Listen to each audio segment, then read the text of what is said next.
മുന്നണികളും തുല്യ ശക്തികൾ. നെടുങ്കണ്ടത്ത് ഇത്തവണ പോരാട്ടം കനക്കും. പഞ്ചായത്തിൽ പ്രാതിനിധ്യം ഉറപ്പിക്കാൻ LDAയും കളം നിറഞ്ഞതോടെ നെടുങ്കണ്ടത്തെ പോരാട്ടം ഇത്തവണ പ്രവചനാതീതം.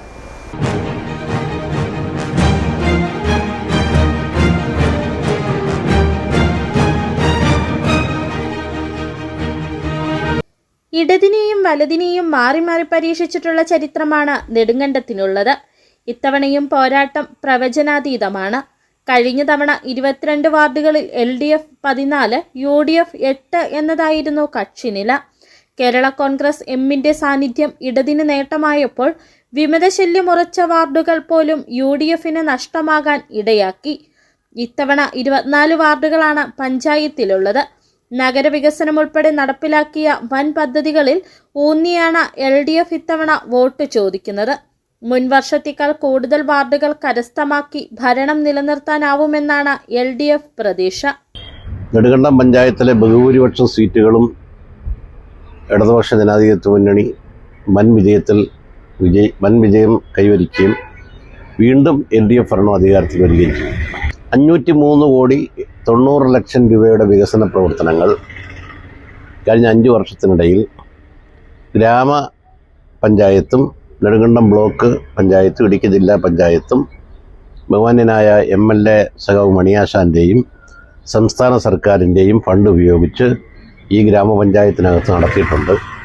അത് സംബന്ധിച്ച് വികസന രേഖ കൃത്യമായി എല്ലാ വീടുകളിലും ഞങ്ങൾ എത്തിക്കുന്നുണ്ട് ഒരാഴ്ചക്കുള്ളിൽ. അതുകൊണ്ട് തന്നെ LDFന്റെ വിജയം സുനിശ്ചിതമാണ്. ടൗണിന്റെ അടിസ്ഥാന സൗകര്യ വികസനത്തിൽ പോലും LDF ഭരണസമിതിക്ക് കൃത്യമായ ഇടപെടൽ നടത്താനായിട്ടില്ലെന്നാണ് UDF ആരോപണം. ഭരണസമിതിക്കുള്ളിലെ വടംവലികളും വികസന പ്രതിസന്ധിക്ക് കാരണമായെന്ന് UDF ആരോപിക്കുന്നു. നെടുങ്കണ്ടം പഞ്ചായത്തിൽ ഭൂരിപക്ഷം സീറ്റുകൾ നേടിക്കൊണ്ട് UDF ഈ പ്രാവശ്യം ഭരണം പിടിച്ചെടുക്കും. കഴിഞ്ഞ പ്രാവശ്യം കപ്പിനും ചുണ്ടിനും ഇടയിൽ പോയ 6-7 സീറ്റുകളുടെ പരാജയമാണ് UDFന്റെ കഴിഞ്ഞ പ്രാവശ്യത്തെ പരാജയത്തിന് കാരണമായിട്ടുള്ളതെങ്കിൽ ഈ പ്രാവശ്യം ഒരു 18-ന് മുകളിൽ സീറ്റുകളുടെ ഭൂരിപക്ഷം നേടിക്കൊണ്ട് തന്നെ അതിശക്തമായി കോൺഗ്രസും ഐക്യ ജനാധിപത്യ മുന്നണിയും തിരിച്ചു വരും. കഴിഞ്ഞ കുറേ കാലങ്ങളായി നെടുങ്കണ്ടം പഞ്ചായത്തിൽ ഈ UDF തുടങ്ങി വെച്ച വികസനങ്ങൾ പൂർത്തീകരിക്കുന്നതിന് പോലും കഴിയാത്ത എല്ലാ 2 വർഷവും കൂടുമ്പോൾ പ്രസിഡന്റുമാരും വൈസ് പ്രസിഡന്റുമാരും മാറുന്നു എന്നുള്ളതല്ലാതെ മറ്റൊരു മാറ്റവും നെടുങ്കണ്ടം പഞ്ചായത്തിൽ ഉണ്ടായിട്ടില്ല. വലിയ ഭൂരിപക്ഷം ജനങ്ങൾ ഐക്യ ജനാധിപത്യ മുന്നണിക്ക് നൽകും എന്നുള്ളതാണ് ഞങ്ങൾ വിശ്വസിക്കുന്നത്.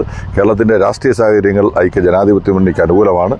കഴിഞ്ഞ തവണ നേരിയ വ്യത്യാസത്തിൽ നഷ്ടമായ വാർഡുകളിൽ ഉൾപ്പെടെ ശക്തമായ പോരാട്ടത്തിനാണ് NDA തയ്യാറെടുക്കുന്നത്. പഞ്ചായത്തിലെ 21 വാർഡുകളിലാണ് NDA സ്ഥാനാർത്ഥികളുള്ളത്. എല്ലാവരും BJP ടിക്കറ്റിലാണ് മത്സരിക്കുന്നത്.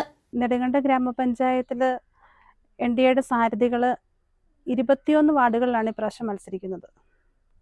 ഈ 21 വാർഡുകളിൽ കഴിഞ്ഞ മത്സരത്തിൽ 3 വാർഡുകളിൽ NDA സ്ഥാനാർത്ഥികൾക്ക് 2ാം സ്ഥാനത്തിലെത്താൻ കഴിഞ്ഞിരുന്നു. ആ വാർഡുകളിൽ നമ്മൾ വീണ്ടും സ്ഥാനാർത്ഥിയെ വളരെ ശക്തമായ രീതിയിൽ ആ വാർഡ് തിരിച്ച് നമ്മുടെ കൈകളിലേക്ക് തന്നെ എത്തത്തക്ക രീതിയിലുള്ള ആണ് ഇപ്പോൾ കാഴ്ചവെക്കുന്നത്. അതുകൂടാതെ തന്നെ നമുക്ക് നെടുങ്കണ്ടം പഞ്ചായത്തിലെ NDAയ്ക്ക് ഈ പ്രാവശ്യം മിക്ക വാർഡുകളിലും തന്നെ മെമ്പർ ഉണ്ടാവണം. ഞങ്ങളുടെ പദ്ധതികൾ, കേന്ദ്ര ഗവൺമെൻറ്റിൻ്റെ പദ്ധതികൾ, നരേന്ദ്രമോദി സർക്കാർ ആവിഷ്കരിച്ചിരിക്കുന്ന പദ്ധതികൾ ജനങ്ങളിലേക്ക് ലഭ്യമാകുന്നതിന് വേണ്ടി BJPയുടെ സാരഥികൾക്ക് മാത്രമേ കഴിയുള്ളൂ.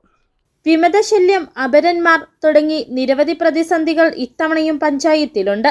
ഇത്തരം പ്രതിസന്ധികളെ അതിജീവിച്ച് ഏത് മുന്നണി ഉടുമ്പൻചോല താലൂക്ക് ആസ്ഥാന പട്ടണത്തിന്റെ സാരഥ്യം ഏറ്റെടുക്കുമെന്നാണ് വോട്ടർമാർ നോക്കിക്കാണുന്നത്. City vision, Nedumkandam.